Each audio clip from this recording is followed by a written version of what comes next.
So friends, ये हमारी second video है नाइट्रो कंपाउंड्स की।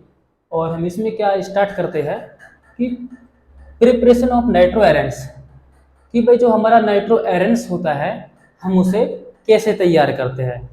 नाइट्रो एरेंस यानी कि जैसे कि हमारा ये तो हो गया एरेंस और ये हो गया नाइट्रो। ये नाइट्रो एरेंस है, यानी कि किसी बेंजीन टाइप रिंग में और नाइट्रो जो कंपाउंड होता है वो जुड़ जाता है तो हम बोलेंगे नाइट्रो एरेंस।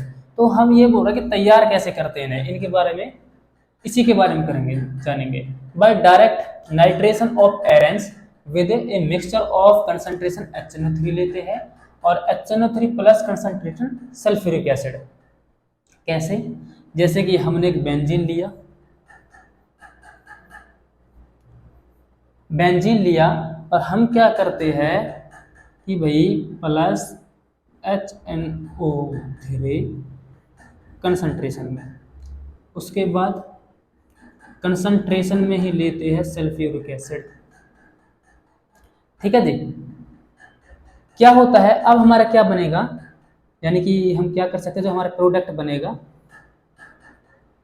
हाइड्रोजन, ये एक हाइड्रोजन यहाँ से निकलेगा जब अटैक होने के बाद, एक ऑक्सीजन ये हो जाएगा तो H2 हो जाएगा बाहर। ठीक है जी। बचा क्या NO2 जो कि वहां पर जुड़ जाएगा बेंजीन में।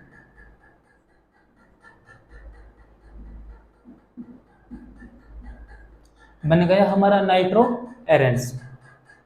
अब जो हमने क्या क्या कंसंट्रेशन में HNO3 लिया, नाइट्रिक एसिड लिया, कंसंट्रेशन में हमने सल्फ्यूरिक एसिड लिया, तो क्या होता है इस मिक्सचर को बोलते हैं हम नाइट्रेटिंग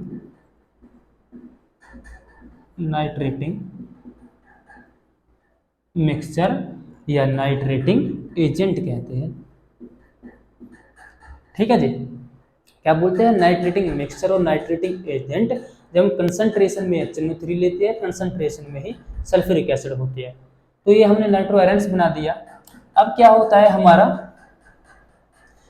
कि ये हमारे कुछ नाइट्रेटिंग एजेंट अदर भी होते हैं और भी होते हैं जिन्हें हम क्या यूज करते हैं जब हम तैयार करते हैं नाइट्रो एरेंस बनाते हैं। जैसे कि हमारा नाइट्रेटिंग एजेंट क्या है, नाइट्रिक एसिड का हम इस्तेमाल करते हैं नाइट्रो एरेंस बनाने में। एसिटिक एनहाइड्राइड मिक्सचर का यूज करते हैं हम। उसके बाद एसिटाइल नाइट्रेट का भी इस्तेमाल करते हैं, नाइट्रोनियम परक्लोरेट का भी इस्तेमाल करते हैं, नाइट्रोरियम टेट्राफ्लोरेट का भी यूज करते हैं जब हम क्या बनाते हैं, नाइट्रो एरेंस बनाते हैं। अब होता क्या है, अब जो हमारे एजेंट्स होते हैं हम उन्हें यूज करते हैं कि जिस कंपाउंड का हम नाइट्रेशन करा रहे हैं, जिस कंपाउंड में हमें NO2 ग्रुप जोड़ना है, कि भाई उसका नेचर कैसा है, वो उस पर डिपेंड करता है। एक तो उस पर उसका नेचर कैसा है और दूसरा ये है कि भाई हमें कितने नाइट्रो ग्रुप उसमें ज्वाइन करने हैं। जैसे कि हम जैसे हमारा क्या होता है, इलेक्ट्रॉन डोनेटिंग ग्रुप होते हैं। इलेक्ट्रॉन डोनेटिंग ग्रुप जो होते हैं हमारे, कौन कौन से होते हैं भाई? होता है हमारा CH3, ठीक है जी, OCH3, और क्या होता है हमारा, और NH2 होगा, ठीक है जी, और हमारा OH होगा। और ये इलेक्ट्रॉन डोनेटिंग ग्रुप है। और इलेक्ट्रॉन विड्रॉइंग ग्रुप कौन से होते हैं?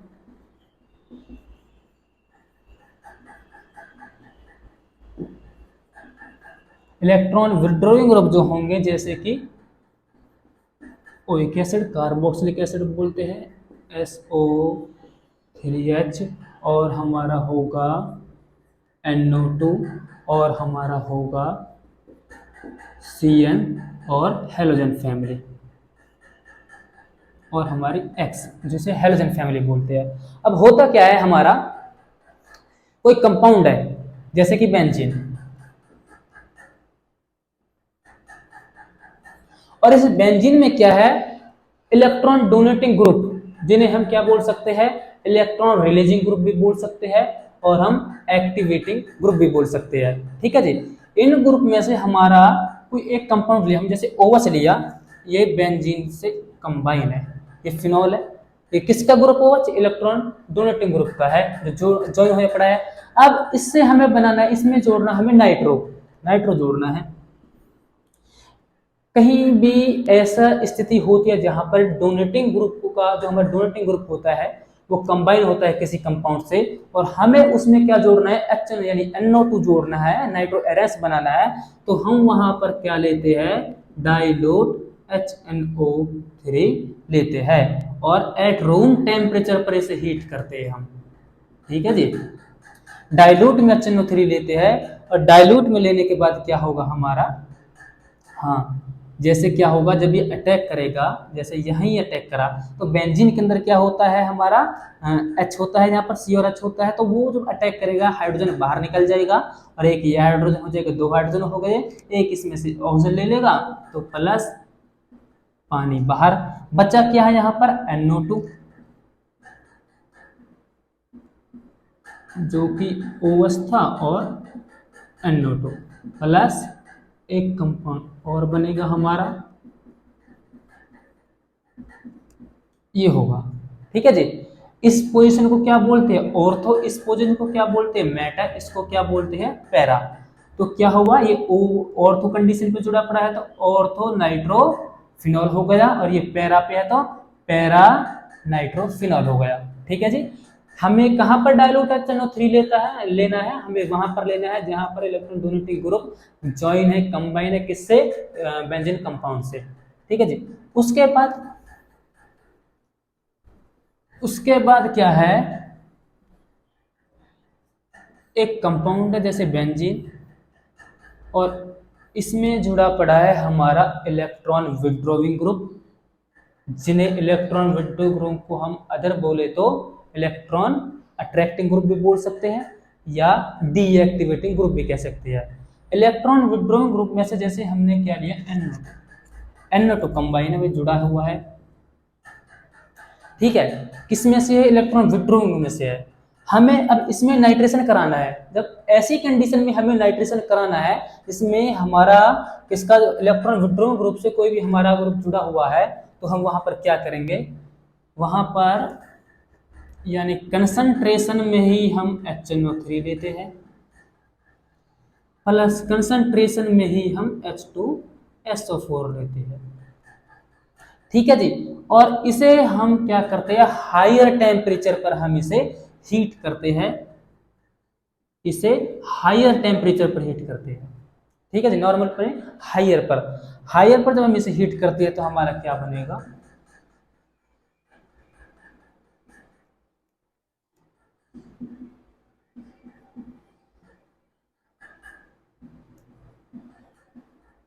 ठीक है जी, क्या होगा हमारा, हाँ जी, और इसे बोलते हैं ऑर्थो मेटा पोजीशन, मेटा या डाइनाइट्रो बेंजीन। बात क्लियर, ये हो गया हमारा।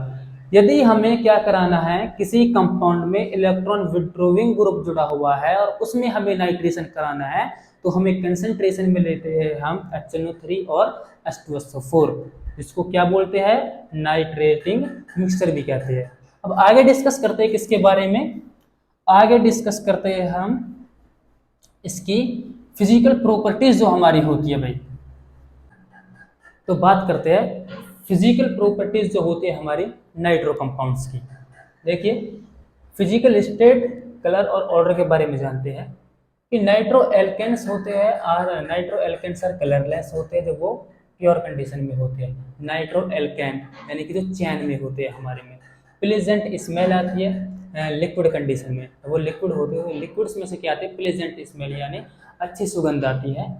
एंड एरोमेटिक नाइट्रो कंपाउंड जो होते हैं can be either pale yellow, या पेल येलो मीन्स हल्के पीले होते हैं लिक्विड्स में, और solid with distinct smell, solids में से क्या आती है, डिफरेंट टाइप की स्मेल आती है। बॉइलिंग पॉइंट की बात करें, both nitro alkanes and nitro arenes जो होते हैं आर हाईली पोलर होते हैं, हाईली पोलर कंपाउंड होते हैं, और उसी की वजह से स्ट्रॉन्ग डाइपोल इंटरेक्शन होता है इनके बीच में, जिसकी वजह से इनका जो बॉइलिंग पॉइंट होता है वो हाई होता है देन किससे, हाइड्रोकार्बन से। ठीक है जी, डेंसिटी की बात करें डेंसिटी में क्या होता है, हमारे जो नाइट्रो एल्केन्स होते हैं और नाइट्रो एरेंस जो होते हैं वो हमारे हैवियर देन वाटर से होते हैं, ठीक है जी, यानी वाटर से हैवी होते हैं। सोलिबिलिटी की बात करते हैं, nitro alkanes are sparingly soluble होते हैं, यानी कम घुलनशील होते हैं वाटर के अंदर, जबकि नाइट्रो एरेंस जो होते हैं वो इनसोलुबल होते हैं, वो घुलते ही नहीं है। बट बोथ दोनों nitro alkanes and nitro arenes जो होते हैं readily soluble in organic solvent, वो घुलनशील होते हैं दोनों के दोनों, किन के अंदर, जो हमारे ऑर्गेनिक सॉल्वेंट होते हैं उनके अंदर वो घुलनशील होते हैं, ठीक है जी। उसके बाद स्टेबिलिटी की बात करें, व्हेन हीटेड स्ट्रांगली, क्या करते हैं जब उन्हें हीट करते हैं स्ट्रांगली पॉलीनाइट्रो कंपाउंड्स को, पॉली बहुत सारे ऐसा कंपाउंड जिसमें बहुत सारे नाइट्रो हो या हमारे एक से ज्यादा, तो पॉली में ज्यादा नाइट्रो कंपाउंड्स में, ठीक है जी। तो जो हम क्या करते हैं पॉली नाइट्रो कंपाउंड्स को हम क्या करते हैं हीट करते हैं तो वो डिकम्पोज हो जाते हैं विद एक्सप्लोसिव वायलेंस, एक विस्फोटक के रूप में डिकम्पोज हो जाते हैं, ठीक है जी। उसके बाद बात करते हैं हेलोजिनेशन के बारे में। तो हम आगे डिस्कस करते हैं हेलोजिनेशन के बारे में। क्या होता है हेलोजिनेशन? हेलोजिनेशन क्या होता है? हेलोजिनेशन में जो हमारा नाइट्रो एल्केन होता है उसमें जो हमारा अल्फा हाइड्रोजन होता है हम उसे रिप्लेस कर देते हैं बाई हेलोजन एटम के द्वारा। कैसे? जैसे कि हम नाइट्रो एल्केन लेते हैं, primary nitro alkene CH3CH2NO2, nitro alkene लिया, हेलोजन लिया हमने Cl2 in presence of NaOH। जब हमारा क्या होगा Cl2 जब अटैक करेगा अल्फा हाइड्रोजन पर तो क्या होगा, हाइड्रोजन को रिप्लेस कर देता है और क्लोरीन जुड़ जाता है, यानी कि यहाँ से एक हाइड्रोजन और एक Cl बाहर निकल जाएगा, Cl क्या हो जाएगा कंबाइन हो जाएगा, जैसे कि CH3CHCl और NO2 हो गया, यानी HCl बाहर और Cl कंबाइन हो गया। अभी अल्फा हाइड्रोजन अवेलेबल है इस पर, हम इसे दोबारा से इस पर रिएक्शन करते हैं Cl2 के NaOH, तो हमारा क्या बनेगा, अभी दोबारा से यहाँ पर अटैक करेगा तो फिर एक Cl जुड़ जाएगा, एक Cl जो होगा वो HCl बाहर निकल जाएगा, तो हमारा क्या हो जाएगा CH3CCl2 और उसके बाद NO2, ये हो गया हमारा। यदि हम इसका नाम लिखे तो कैसे, यदि जैसे मैं इसे थोड़ा सा समझाने के लिए इसे ओपनली कर लेता हूँ, CH3 लिया मैंने, C को लिया, इस दो Cl जो हमें ये है हम इसे इस तरीका से लिख सकते हैं NO2, ठीक है जी, यानी 1 और 2। एक पर हमारे दो क्लोरीन जुड़ रही है तो हम बोलेंगे 1,1, 2 के लिए क्या लगाएंगे die chloro, 1,1 die chloro nitro, एक और दो कार्बन को इथेन, ठीक है जी। ये हो गया हमारा प्राइमरी नाइट्रो एल्केन पर। अब बात करते हैं हम सेकेंडरी पर क्या होगा। सेकेंडरी हम नाइट्रो एल्केन लेते हैं, कैसे? सेकेंडरी में क्या होता है CH3C के ऊपर CH3HNO2, ठीक है जी। ये हमने सेकेंडरी लिया और सेकेंडरी पर हम हेलोजिनेशन करते हैं,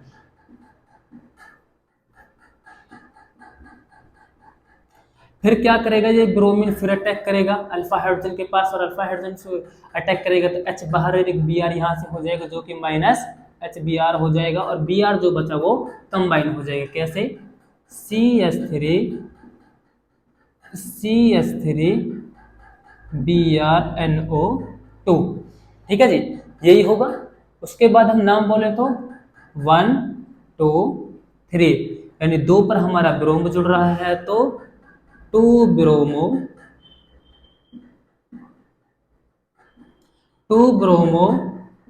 2 नाइट्रो और 1 2 3 कार्बन को क्या बोलते हैं प्रोपेन, सिंगल बॉन्ड के लिए प्रोपेन, ठीक है जी। ये होगा हमारा किस पर सेकेंडरी नाइट्रो एल्केन पर, यहां तक क्लियर। उसके बाद हम बात करते हैं टर्सरी पर क्या होगा, क्या होता है टर्सरी पर, देख ही लेते हैं क्या होगा। CH3C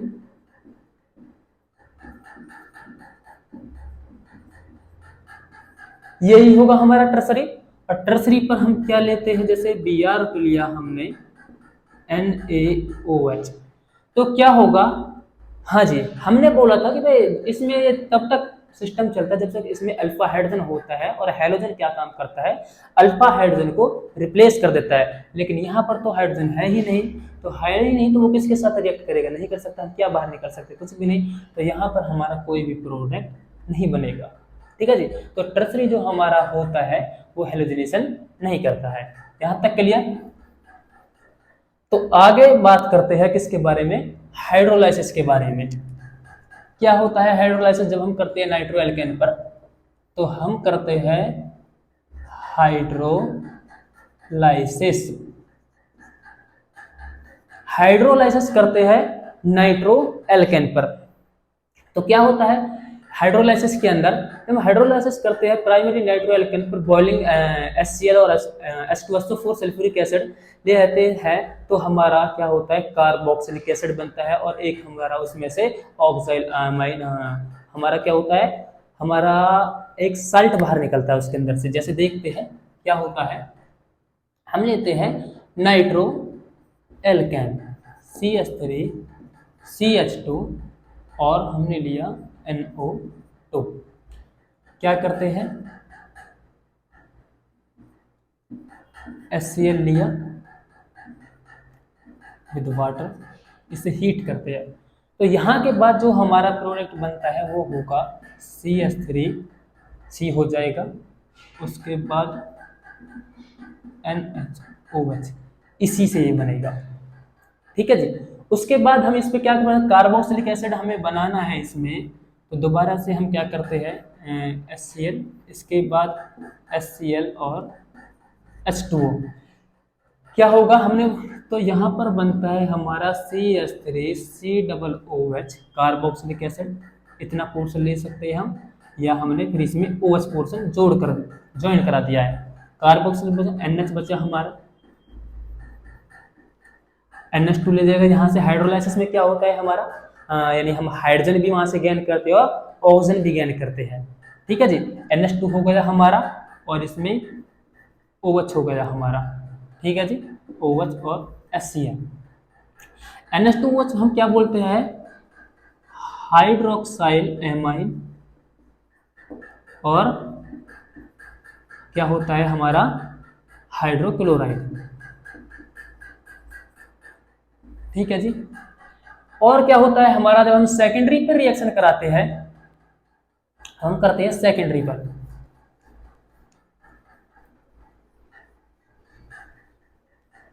सेकेंडरी पर कैसे, जैसे कि हाँ,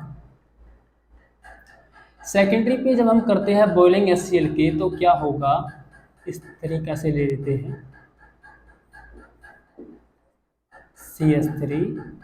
CH3 यहाँ पर H होगा, यहाँ पर NO2 होगा। ठीक है जी। इसके आगे 2 लगा देते हैं हम, और हमें लेते हैं बॉइलिंग HCl। क्या होता है जब हम बॉइलिंग HCl में हाइड्रोलाइसिस करते हैं हम सेकेंडरी नाइट्रो एल्केन में, तो क्या होता है हमारा प्रोडक्ट जो बनता है वो कीटोन बनता है। कैसे कैसे कीटोन बनेगा, इससे हमें सोचना है थोड़ा। प्रोडक्ट जो बनाना है वो कीटोन बनाना है, कैसे बनेगा, तो हमें कीटोन यदि हमें इसमें बनाना है, इस फॉर्मूले में देखना, तो कीटोन क्या बनेगा, कीटोन बनेगा हमारा 2CH3 यही तो कीटोन बनेगा इसका। हाँ जी, यही बनेगा।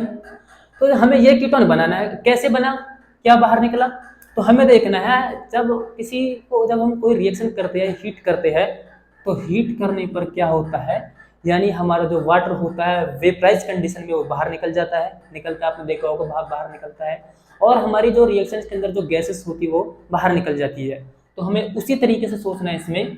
तो क्या होगा, जैसे हमने कीटोन बना दिया, तो यहाँ पर जो हाइड्रोजन है वो 2 है, यानी 2 का आगे लगे पड़ा है, तो हाइड्रोजन 2 है, ऑक्सीजन कितना है 4 है, 2 दूनी 4, नाइट्रोजन कितना है 2 है, सभी पोर्शन डबल है इसमें, ठीक है, 2 का आगे लेके पढ़ा है। तो क्यों ना मैं इस हाइड्रोजन, ये 2 हाइड्रोजन है, 2 का आगे लेके पढ़ा है, इस 2 हाइड्रोजन को मैं इस तरीके से लिख सकता हूँ प्लस H2, 2 हाइड्रोजन ले लिया मैंने, हाइड्रोजन बाहर, हाइड्रोजन का मैटर खत्म।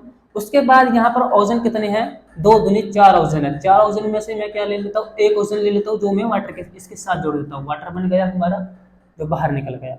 अब क्या हुआ, हमारा हाइड्रोजन बाहर निकल गया, यानी मैंने हाइड्रोजन और ऑक्सीजन से वाटर बाहर निकाल दिया, बचा क्या हमारा नाइट्रोजन बचा, और क्या बचा, और 2 ऑक्सीजन मैंने यहाँ पर लगा दिया, कीटोन बना दिया है, तो यहाँ पर बचा हमारा एक ऑक्सीजन और 2 बचे नाइट्रोजन। अब हमें सोचना है यार क्या बाहर निकलेगा, क्या, तो हमें पता है कि गैस होती है नाइट्रस ऑक्साइड जिसका फॉर्मूला होता है N2O। तो नाइट्रोजन यहाँ पर 2 थे, 2 का आगे लगा पड़ा, नाइट्रोजन 2, एक ऑक्सीजन बचा था हमारा, हम यहाँ पर ऑक्सीजन कितने थे 4 थे, 4 में से 2 हमने कीटोन को दे दिए, एक ऑक्सीजन को दे दिए, 3 हो गए, बचा एक मैंने यहाँ दे दी नाइट्रस ऑक्साइड को। ये क्या हो गया हमारा, हमने बाहर निकाल दिया, ठीक है, तो ये बन गया हमारा कीटोन।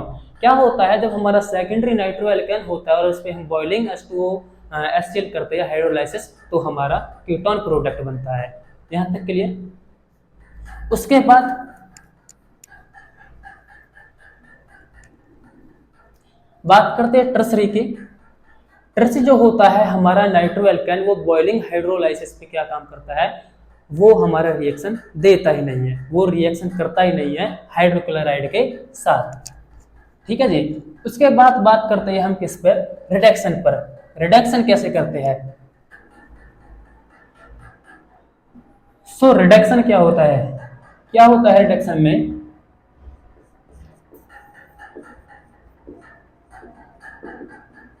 रिडक्शन में हम बात करते हैं पहले पॉइंट की जिसे हम बोलते हैं रिडक्शन इन एसिडिक मीडियम।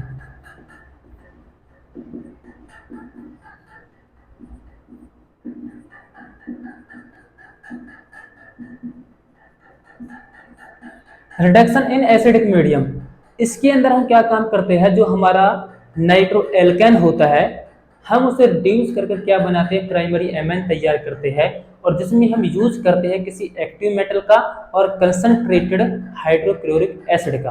कैसे, जैसे हम क्या लेते हैं nitro alkene CH3 CH2 NO2, nitro alkene लेते हैं हम और एक्टिव मेटल लेते हैं और इसमें हाइड्रोक्लोरिक एसिड में कंसंट्रेशन में, इससे क्या काम करते हैं हम एमाइड बनाते हैं। कैसे, क्या होता है, अब जो यहाँ पर हमारा प्रोडक्ट बनता है, यानी हम क्या करते हैं कंसंट्रेटेड की वजह से और एक्टिव मेटल की वजह से CH3 CH2 NH3Cl ये बनता है, ठीक है जी। उसके बाद हम रिएक्शन करते हैं इस पे सोडियम हाइड्रोक्साइड की, हम यहां से क्या बाहर कर देते हैं साल्ट NaCl माइनस बाहर निकाल दिया। उसके बाद मैं यहाँ से एक NH3 से एक हाइड्रोजन ले लेता हूँ, उस हाइड्रोजन को मैं प्लस कर देता हूँ OH में, तो हमारा वाटर बन जाएगा H2O, एक हाइड्रोजन यहाँ से लिया तो मैंने माइनस H2, यानी OH यहाँ से, एक हाइड्रोजन यहाँ से, यहाँ बचा NH2 जिसे हम बोल सकते हैं CH3 CH2 NH2, ठीक है जी, बन गए हमारे प्राइमरी एमाइड। ये प्रोसेस होता है हमारे किसके अंदर, रिडक्शन एसिडिक मीडियम के अंदर। हम इस तरीके से प्रिपरेशन तैयार करते हैं एमाइड को, इससे नाइट्रो एल्केन से। आगे क्या होता है हमारा सेकंड जो होता है वो होता है रिडक्शन इन न्यूट्रल मीडियम। दूसरा बात करते हैं रिडक्शन इन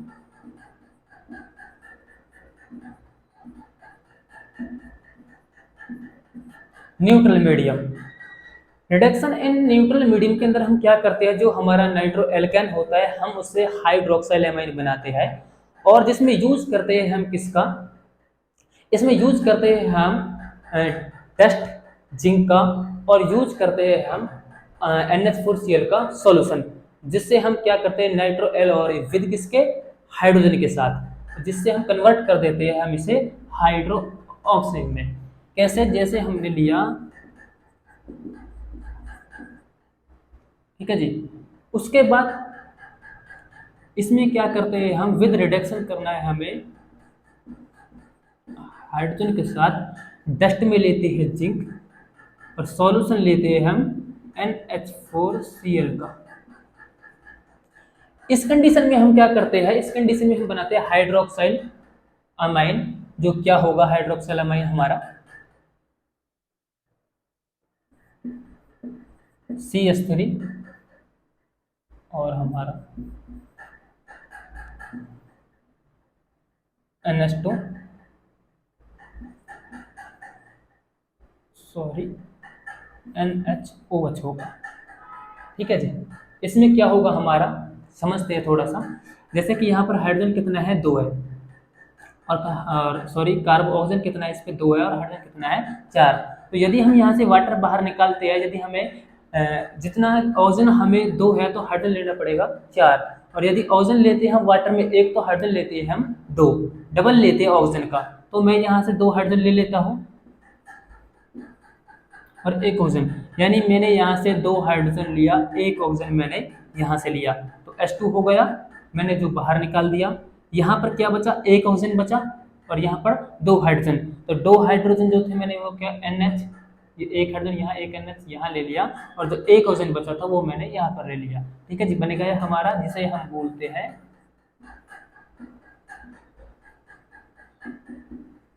हाइड्रोक्साइल एमाइन। इस प्रोसेस के अंदर हम क्या करते हैं, नाइट्रो एल्केन से हाइड्रोक्साइल एमाइन बनाते हैं। टेस्ट में जिंक लेते हैं, NH4Cl का सॉल्यूशन लेते हैं विद हाइड्रोजन के साथ। तीसरा जो हमारा होता है वो क्या होता है,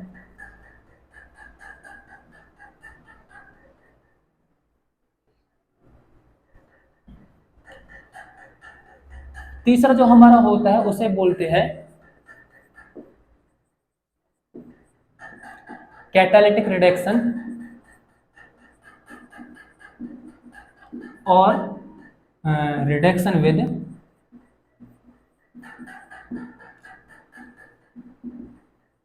LiAlH4। इसके अंदर भी हम वही प्रोसेस कर क्या काम करते हैं, नाइट्रो एल्केन्स को प्राइमरी एमाइन्स में कन्वर्ट करते हैं रिड्यूस करने के बाद, और इसमें हम यूज करते हैं जो यूज क्या करते हैं हम इसके अंदर कैटालिटिक रिडक्शन के अंदर हम यूज क्या करते हैं, एक तो लेते हैं हम इसमें LiLH4, क्या लेते हैं, LiLH4 लेते हैं विद हाइड्रोजन के साथ, और क्या लेते हैं हम इसमें पैलेडियम कार्बन लेते हैं इथेनॉल में। कैसे? जैसे कि हमारा CH3 CH2 और NO2। ठीक है जी। उसके बाद हम इसमें किसके साथ लेते हैं LiLH4, LiAlH4 हाइड्रोजन के साथ, जिसे हम लिख सकते हैं 3s2, क्योंकि हमें एमाइन बनाना होता है। ठीक है जी। और क्या लेते हैं हम इसमें, पैलेडियम लेते हैं कार्बन के साथ इथेनॉल में। इसमें क्या होगा, एमाइन बनाने के लिए, यानी कि यहाँ पर 2 ऑक्सीजन तो हाइड्रोजन लेते हैं हम 4, बाहर निकालने के लिए तो मैं क्या कर देता हूँ 2s2, यानी 4 हाइड्रोजन ले लिए मैंने 6 में से, 3 दूनी 6, 6 हाइड्रोजन में से 4 मैंने बाहर निकाल दिए, तो यहाँ पर 2 ही बचे। अब उसके बाद मैं 2 ऑक्सीजन ले लेता हूँ यहाँ से, ये मैंने दोनों ऑक्सीजन ले लिए, जिस आगे 2 का लगा पड़ा 2s2 मैंने बाहर निकाल दिया। इसका मतलब वाटर बाहर निकल गया और 4 हाइड्रोजन बाहर निकल गए, तो N बचा यहाँ पर और 2 हाइड्रोजन बचे, जिसको मैं लिख सकता हूँ CH3 CH2 NH2। ठीक है जी। ये तैयार हो गया हमारा, इससे कैटालिटिक रिडक्शन बोलते हैं हम इसे, या रिडक्शन बोलते हुए LiLH4 के साथ, जिसमें यूज करते हैं पैलेडियम इथेनॉल। ठीक है जी, और विद रिडक्शन के साथ। यहाँ तक क्लियर हो गया हमारा। उसके बाद हमारे क्या होते हैं, कुछ इंपॉर्टेंट रिएक्शंस है इसके अंदर, अब उन्हीं के बारे में हम डिस्कस करते हैं, उन्हीं के बारे में जानते हैं, रिएक्शंस के बारे में। आगे बात करते हैं जो हमारी इंपॉर्टेंट रिएक्शन है सर, यानी कि रिएक्शंस एट नाइट्रोबेंजीन से स्टार्ट करते हैं।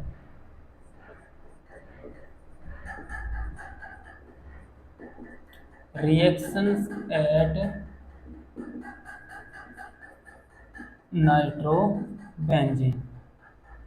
ठीक है जी। क्या होता है, नाइट्रोबेंजीन लेते हैं,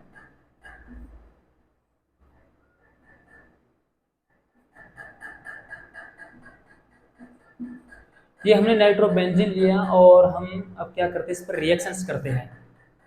इसमें क्या क्या रिएक्शंस होती है हमारी, सबसे पहले हम क्या करते हैं, एक एक्टिव मेटल लेते हैं किसके साथ, HCl के साथ कंसंट्रेशन में। तो उसके बाद हमारा क्या बनेगा, NH3Cl नेगेटिव, ये बनता है एक्टिव मेटल के साथ हम कंसंट्रेशन में लेते हैं। ठीक है जी। उसके बाद हम इस पर क्या करते हैं, सोडियम हाइड्रोक्साइड NaOH करते हैं। तो यहाँ से हमारा NaCl बाहर हो जाएगा और हमारा यहाँ से हाइड्रोजन और OH पानी बाहर हो जाएगा और NH2 जो रहेगा वो यहाँ पर जुड़ जाएगा। बाहर क्या निकला, NaCl माइनस H2। ये तो होता है इसके साथ। यदि हम आगे करते हैं एक्टिव, जैसे कि Br2Fe के साथ, तो हमारा क्या होगा, तो जो ब्रोमीन होता है वो जुड़ता है हमारा मेटा पोजीशन पर। तो ब्रोमीन यहाँ पर अटैक करेगा तो यहाँ पर तो हमारा क्या होगा, एक माइनस HBr हो जाएगा, क्योंकि जब कोई बाहर से अटैक करता है बेंजीन पर तो वहाँ से हाइड्रोजन को बाहर निकाल देता है। ठीक है जी।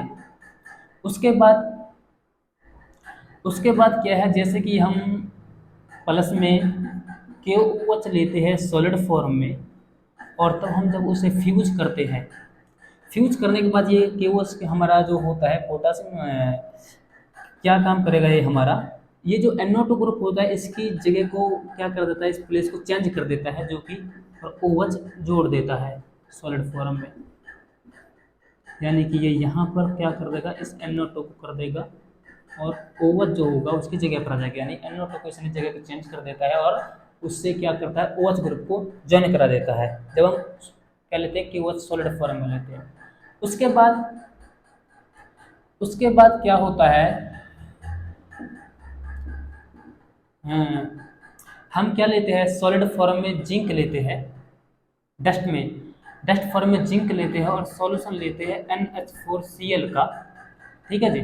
Cl का जब हम सॉल्यूशन लेते हैं तो हमारा क्या बनता है, NHOH, जिसे हम हाइड्रोक्साइल अमाइन भी कहते हैं। ठीक है जी, ये बनता है।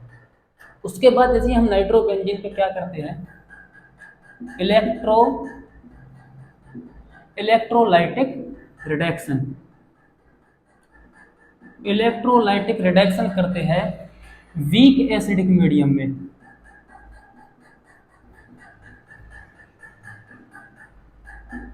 वीक एसिडिक जब मीडियम में हम इलेक्ट्रो रिडक्शन करते थे हमारा एनलेन बन जाता है, एनिलीन बन जाता है। और यदि हम क्या करें, इलेक्ट्रोलाइटिक रिडक्शन करते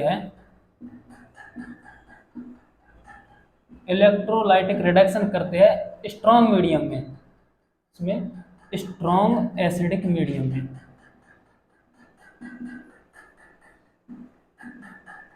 स्ट्रॉन्ग एसिडिक मीडियम में करते हैं, तो ये हमारा क्या बनाता है, ये भी हमारा हाइड्रोक्साइल बनाता है।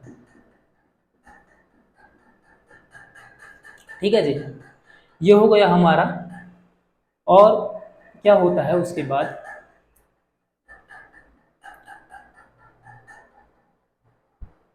हाँ जी, ये तो होता है हमारा, ये जो रिएक्शंस करते हैं नाइट्रोबेंजीन पर, तो हमारे ये सभी प्रोडक्ट्स बनते हैं। उसके बाद बात करते हैं हम डाइनाइट्रोबेंजीन पर। उसके बाद बात करते हैं डाइनाइट्रोबेंजीन पर हमारे कौन कौन सी रिएक्शंस होती है, कैसे होती है, क्या प्रोडक्ट बनाती है।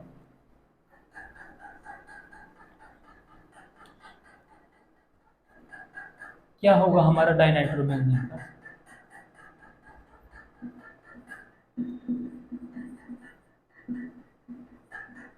डाइनाइट्रोबेंजीन पर तो क्या होता है, जब हम इसमें रिएक्शन करते हैं एक्वस फॉर्म में KOH की, तो क्या होगा, क्यों ना हम इसमें से KNO2 बाहर निकाल दे, सॉरी OH नहीं, KNO2 बाहर निकल जाएगा, OH यहाँ पर जुड़ जाएगा।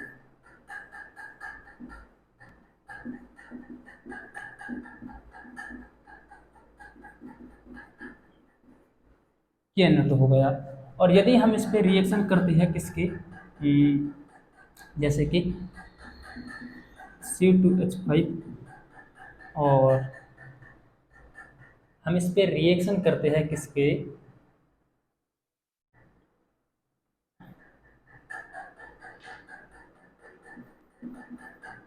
NaOC2H5 की रिएक्शन करते हैं हम इस पे, या इससे भी नहीं होगा, प्रोडक्ट जो है वो C2H5 होगा, ये होगा, क्योंकि हमें NO2 बाहर निकालना होता है इसके अंदर। तो इसमें से भी हम क्या करते हैं, KNO2 बाहर निकाल लेते हैं। KNO2 जब हम इसमें से बाहर निकालते हैं तो हमारा क्या होगा, OC2H5 यहाँ पर ज्वाइन हो जाएगा, ये होगा हमारा NO2, और OC2H5 जो होगा वो क्या होगा, जुड़ जाता है। ठीक है जी, बाहर क्या निकलेगा इसमें से, KNO2 इसमें से बाहर निकल जाएगा।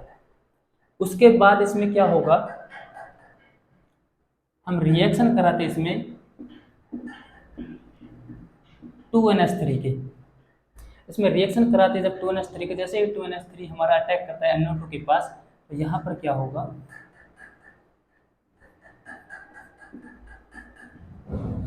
NH2 हो जाएगा, बाहर क्या निकलेगा, NO2, बाहर जो निकलता है N2 बाहर निकल जाएगा, और कितना ऑक्सीजन है, 2, तो 2H2, ये इसमें से बाहर निकल जाएगा, 2NH3 जब रिएक्शन करेगा इसके साथ। ये तो होता है हमारा डाइनाइट्रोबेंजीन पर जो हम रिएक्शंस करते हैं। उसके बाद क्या होता है इसके अंदर, पिक्रिक एसिड। पिक्रिक एसिड, सबसे पहले हम पिक्रिक एसिड तैयार करते हैं फिनॉल से, बाई फिनॉल के द्वारा।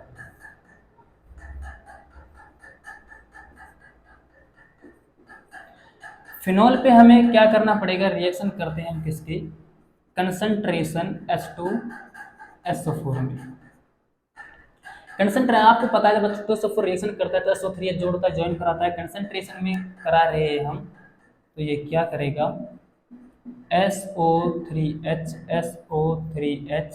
पानी बाहर निकाल देता है, जहां पर जुड़ता है, एक हाइड्रोजन अपने अंदर से देता है। उसके बाद हम इस पर रिएक्शन कराते हैं किसकी, कंसंट्रेशन HNO3 के और कंसंट्रेशन H2SO4 की। जब रिएक्शन कराते हैं HNO3 और H2SO4 की, तो हमारा क्या होगा, पिक्रिक एसिड बन जाता है, NO2 ग्रुप ज्वाइन हो जाता है और इसको बाहर निकाल देता है।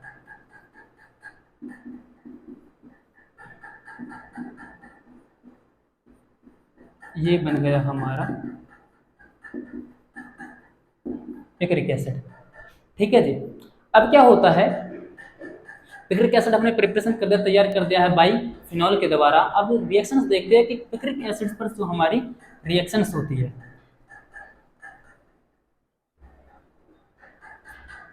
क्या होता है, पिक्रिक एसिड ये होता है, NO2 ग्रुप जुड़ा होता है इस पर, 3NO2 ग्रुप जुड़े हुए होते हैं, OH रहता है, और तब हम इसमें रिएक्शन करते हैं किसकी, PCl5 की रिएक्शन करते हैं, तो क्या होगा आपको पता है, यहाँ पर क्या आ जाएगा, Cl आ जाएगा हमारा,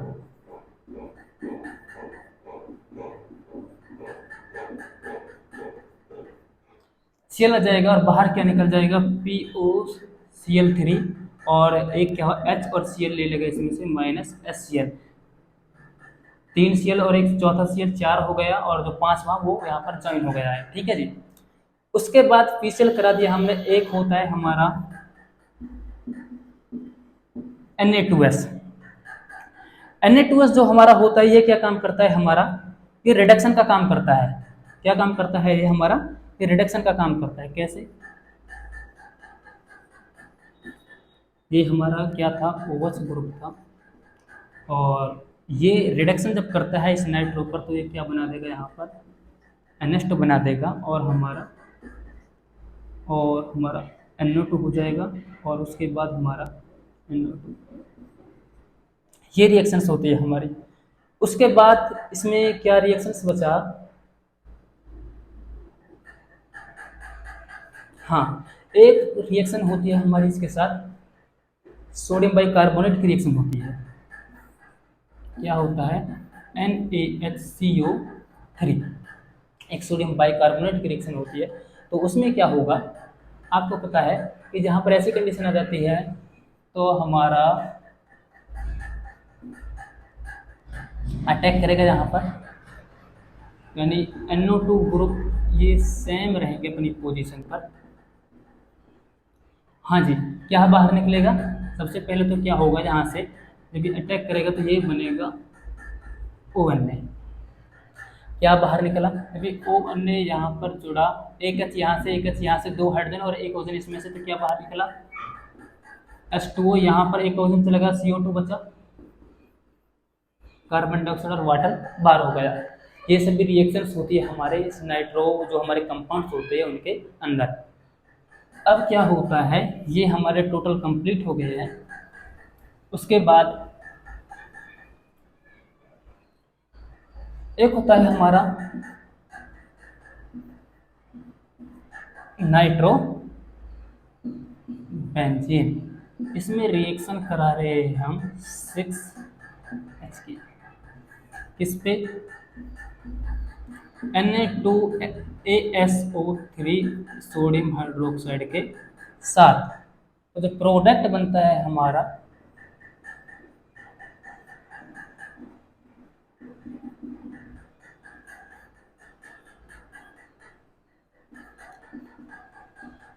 वो ये बनता है। अब आप ये बताइए कि जिस प्रोडक्ट के साथ क्या बाहर निकला और कितने अमाउंट में